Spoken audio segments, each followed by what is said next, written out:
وَقُلْنَا اور ہم نے کہا یا آدم اے آدم اسکن رہ انت تو و زوجک اور تیری بیوی جنتا جنت میں وکلا اور تم دونوں کھاؤ منہا اس سے راغدن کھلا حیث شئتما جہاں سے تم دونوں چاہو ولا تقربا اور نہ تم دونوں قریب جانا حاضی الشجرۃ اس درخت کے فتکون من الظالمین تو تم دونوں ظالموں میں سے ہو جاؤ گے۔ سب سے پہلے اللہ تعالیٰ نے حضرت آدم علیہ السلام کو علمی فضیلت دی فرشتوں پہ۔ اس کے بعد علمی فضیلت کے بعد حضرت آدم علیہ السلام کی دوسری تکریم ہوئی سجدہ کی صورت میں، جو کہ سجدہ اللہ تعالیٰ نے کروایا تکریم کے طور پہ۔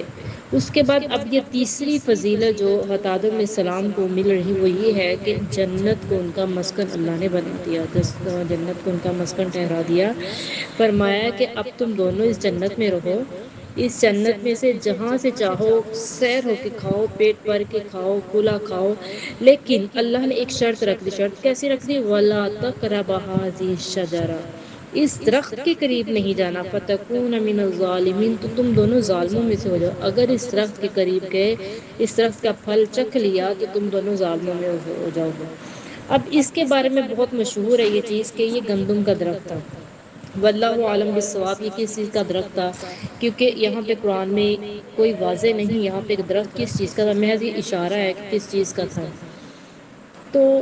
جس چیز پہ قرآن و حدیث خاموش ہو اس چیز کے بارے میں اپنی کیا رائے کرنا یا اپنی کوئی رائے پیش کر دینا یہ سراسر قرآن و حدیث کے خلاف ہے۔ واللہ عالم وہ کس چیز کا درخت تھا، اللہ تعالیٰ نے جس سے منع کیا، لیکن اللہ تعالیٰ نے منع کیا تھا کہ اس درخت کے تم دونوں نے قریب نہیں جانا، باقی جہاں سے چاہو جیسے چاہو تم دونوں کھا پی سکتے ہو جنت میں سے جتنا چاہو، کوئی روک ٹوک نہیں، لیکن سوائے اس درخت کے اس کے قریب نہیں جانا۔ اب شیطان نے کیا چونکہ ہم پیچھے پڑھ کے ہیں کہ اللہ تعالیٰ کہتے ہیں کہ شیطان جو انسان کا کھلا دشمن ہے، انسان نے شیطان سے بچنا۔ تو اب شیطان نے یہاں پہ اپنی دشمنی نکالی، پہلے تو جنت میں رہتا تھا، اللہ نے پھر جنت سے نکال دیا، محض سجدے کی بنا پہ اس نے سجدہ نہیں کیا کیونکہ اللہ کا حکم تھا، اللہ کے حکم کو اس نے نہیں مانا۔ اللہ کے حکم کو جب نہیں بھی مانے گا تو اللہ تعالیٰ پھر کیسے اسے اپنی نعمتوں میں رکھ سکتا ہے۔ ویسے بھی رسول اللہ صلی اللہ علیہ وسلم کا فرمان ہے کہ بین العبد و بین الکفر ترک الصلاۃ، ایک مسلمان بندے اور کافر کے درمیان جو فرق کرنے والی چیز ہے وہ نماز ہے۔ اگر کوئی نماز نہیں پڑھتا تو وہ مسلمان نہیں ہے، کیونکہ واضح حدیث صحیح بخاری کی ہے بین العبد و بین الکفر ترک الصلاۃ، مسلمان بندے کے درمیان اور کافر کے درمیان فرق نماز ہے، جو نماز چھوڑ دیتا ہے وہ مسلمان نہیں ہے۔ تو اب یہ محاسبہ ہم نے خود اپنا کرنا ہے کہ ہم کتنے مسلمان ہیں، کیا ہم واقعہ ہی صحیح معنوں میں مسلمان ہیں، کیا ہم واقعی اللہ کے ہر حکم پہ اپنا سر جھکا دیتے ہیں، ہم جب اللہ اکبر کی صدا آتی ہے ہم واقعی یہ مانتے ہیں کہ اللہ سب سے بڑا ہے باقی سب کچھ چھوٹا ہے، یا اللہ اکبر کی صدا آنے کے باوجود بھی ہم اپنے کاموں میں لگے رہتے ہیں۔ یاد رکھیے گا جب اللہ اکبر کی صدا آ جاتی ہے ہم اللہ اکبر کی صدا کو نہیں سنتے، اپنے کاموں میں لگے رہتے ہیں۔ جب مؤذن کہہ رہا ہے کہ اللہ سب سے بڑا ہے، در حقیقت ہم یہ کہہ رہے تھے کہ نعوذ باللہ اللہ بڑا نہیں، میرا کام بڑا ہے، میرا کام زیادہ ضروری ہے، تو یہ غلط ہے۔ نہیں، اگر اللہ نے آپ کو مہلت دی ہے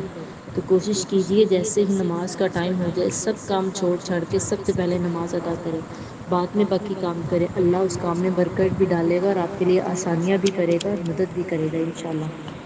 اچھا ہم سبق کی طرف آتے ہیں۔ فَأَضَلَّهُمَا الشَّيْطَانُ تو شیطان نے ان دونوں کو پھسلا دیا، انہم انہا اس چیز سے، فَأَخْرَجَهُمَا پھر ان دونوں کو نکلوا دیا، مِمَّا كَانَ فِيهِ جس میں وہ دونوں تھے،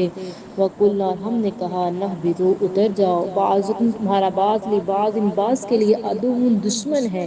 وَلَكُمْ تمہارے لیے فِي الْأَرْضِ زمین میں مُسْتَقَرٌّ ٹھکانہ ہے، وَمَتَاعٌ فائدہ ہے، إِلَىٰ حِینٍ ایک مدت تک۔ اب شیطان نے جب کہ اللہ تعالیٰ نے منع کیا تھا کہ اس درخت کے قریب نہیں جانا، شیطان نے بہکا پھسلا کے وسوسے ڈال کے جیسے تیسے کر کے حضرت آدم علیہ السلام اور اماں حوا کو اس درخت کے قریب لے گیا۔ جب انہوں نے اس درخت کا پھل چکھ لیا تو اللہ تعالیٰ پھر کیا کہتے کہ ہم نے ان دونوں سے کہا کہ اب تم جنت سے نکل جاؤ، اب جنت تمہارا مسکن نہیں ہے، ہاں مسکن رہے گی جنت تمہارا، لیکن اب تمہیں دنیا میں جا کر کے اس کو حاصل کرنا پڑے گا، کوشش کرنی پڑے گی اس کے لیے، اس جنت میں دوبارہ آنے کے لیے جد و جہد کرنی پڑے گی، مجھے راضی کرنا پڑے گا، میرے بتائے ہوئے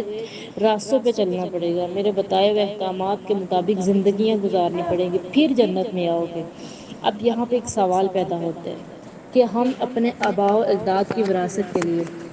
قتل و غارت تک چلے جاتے ہیں، آپس میں اس قدر ہماری ناراضگیاں چلتی ہیں، قتل و غارت ہو جاتی ہے، تو یہ تو ہمارے باپ حضرت آدم علیہ السلام کی وراثت ہے جنت۔ کیا ہم اپنے اصل وراثت کو حاصل کرنے کے لیے کچھ جدوجہد نہیں کریں گے؟ ہمیں دنیا کی وراثت نہیں چاہیے، ہمیں اصل جو ہماری وراثت حضرت آدم علیہ السلام کی، ہمارے باپ کی جو وراثت ہمیں وہ حاصل کرنی ہے خدا کے لیے۔ اس کے لیے جدوجہد کیجیے، اس کے لیے ایک دوسرے سے آگے بڑھیے، اس کے لیے اللہ کو راضی کیجیے، اللہ اور اس کے رسول کے بتائے ہوئے طریقوں کے مطابق زندگی گزاریے، انشاءاللہ وہ وراثت ہمارے حصے میں ضرور آئے گی۔ فرمایا کہ ہم نے پھر جب وہ درخت کا پھل چکھ لیا تو ہم نے کہا کہ اتر جاؤ، وَقُلْنَا ہم نے کہا نَهْبِطُوا اتر جاؤ، بَعْضُكُمْ لِبَعْضٍ عَدُوٌّ تمہارا بعض بعض کے لیے دشمن ہے، یعنی شیطان آدم علیہ السلام کا، یعنی آل ابن آدم کا، آدم علیہ السلام کی اولاد کا، ابن آدم کا دشمن ہے یہ شیطان۔ جب تک قیامت نہیں آئے گی یہ اپنی دشمنی نبھاتا رہے گا، کیونکہ اس نے اللہ سے وعدہ لے رکھا۔ جب اللہ نے اس کو جنت سے نکالا تو اس نے کہا ٹھیک ہے آپ نے مجھے جنت سے تو نکال دیا، اب ایک وعدہ بھی مجھ سے کرو، مجھے مہلت دو قیامت تک کہ مجھے موت نہیں آئے گی۔ اللہ نے اس کو مہلت دی تو اس نے قسم کھا کر کے، اللہ کی عزت کی قسم کھا کے کہا کہ اللہ مجھے تیری عزت و جلالت کی قسم ہے، میں تیرے بندوں کو ہر طرح سے گمراہ کروں گا، صراط مستقیم پہ بیٹھوں گا، وہ آئیں گے میں ان کو بھٹکا دوں گا کسی نہ کسی طریقے سے۔ تو اللہ نے بھی کہا تھا جا شیطان، جو تیرے ہوں گے وہ تیرے ساتھ جہنم میں جائیں گے، لیکن جو میرے ہوں گے وہ جب جب گناہ کر کے میرے پاس آئیں گے، مجھ سے معافی مانگیں گے، میں ان کو معاف کر کے جنت دے دوں گا۔ تو انشاءاللہ ہمیں بھی ایسے لوگوں میں شامل ہونا ہے۔ گناہ کرنا بڑی بات نہیں ہے، گناہ کر کے اس پہ نادم ہو جانا، توبہ کر لینا، یہ بڑی بات ہے۔ جو شخص گناہ نہیں کرتا وہ بہتر نہیں ہے، بہتر وہ شخص ہے جو گناہ کر کے توبہ کر لیتا ہے، کیونکہ انسان ہے ہی خطا کا پتلا۔ یہ ممکن ہی نہیں کہ انسان سے گناہ نہ ہو، اگر گناہوں سے پاک ذاتی تو وہ رسول اللہ صلی اللہ علیہ وسلم کی ذات تھی۔ ہم گناہوں سے پاک نہیں ہو سکتے، ہم تو دن میں پتہ نہیں کتنے گناہ کر لیتے ہیں، رات میں کتنے گناہ کر لیتے ہیں، ہمیں تو اپنے گناہوں کا پتہ بھی نہیں کہ ہم نے کتنے گناہ کیے کتنے نہیں۔ تو اس لیے ہر وقت چلتے پھرتے ہمیں توبہ استغفار کرتے رہنا چاہیے، اپنے گناہوں کی معافی جو ہے وہ مانگتے رہنا چاہیے۔ ان سے اللہ تعالیٰ نے کہا کہ بعضکم لبعض عدو لکم، بعض تمہارا بعض کے لیے دشمن ہے، یعنی کہ شیطان اب آپ کی ساری اولاد کا دشمن ہے۔ وَلَكُمْ فِي الْأَرْضِ مُسْتَقَرٌّ وَمَتَاعٌ إِلَىٰ حِينٍ، اور تمہارے لیے زمین میں ایک مقررہ وقت تک فائدہ ہے، ایک ٹھکانہ ہے زمین میں مقررہ وقت تک۔ اب مقررہ وقت وہ کیا ہے؟ موت کا وقت، یعنی کہ جب تک اللہ نے آپ کے لیے زندگی لکھی ہے اس ٹائم تک تمہیں اب دنیا میں رہنا ہے، دنیا میں رہ کے اس جنت کو حاصل کرنے کے لیے جدوجہد کرنی ہے۔ دو ہی چیزیں، یا تو جنت یا جہنم۔ دنیا میں انسان کا آنے کا مقصد یا وہ جنت کو حاصل کر لے یا جنت کو، ان میں سے ایک چیز تو ملنی ملنی، ڈن ہے یہ چیز، ایسا ہو نہیں سکتا کہ وہ نہ ملی تو وہ نہ ملی تو کوئی اور راستہ نہیں، دونوں میں سے ایک ملنی ہے۔ اب یہ ہمارے اوپر ڈیپینڈڈ ہے کہ ہمیں کون سی چیز چاہیے، ہمیں اپنے باپ دادا کی وراثت جنت چاہیے یا پھر شیطان کی جگہ جہنم چاہیے۔ تو اللہ تعالیٰ سے دعا ہے کہ اللہ تعالیٰ ہمیں صحیح معنوں میں قرآن و حدیث کے مطابق عمل کرنے کی توفیق عطا فرمائے، اور ہمیں جنت کے لیے اللہ تعالیٰ کو خوش کرنے کے لیے نیک صالح اعمال کرنے کی توفیق عطا فرمائے، اور اللہ تعالیٰ ہمارے لیے جنت کی راہیں آسان کر دے، ہمارے لیے علم کا حصول آسان کر دے، ہمارے لیے علم کو سیکھنا آسان کر دے، اور علم کو پھیلانا اللہ تعالیٰ ہمارے لیے آسان کر دے۔ اور یہ چھوٹی سی کاوش اللہ تعالیٰ اس کو اپنے دربار میں قبول و منظور فرما لے، آمین ثم آمین۔ وآخر دعوانا الحمد للہ رب العالمین۔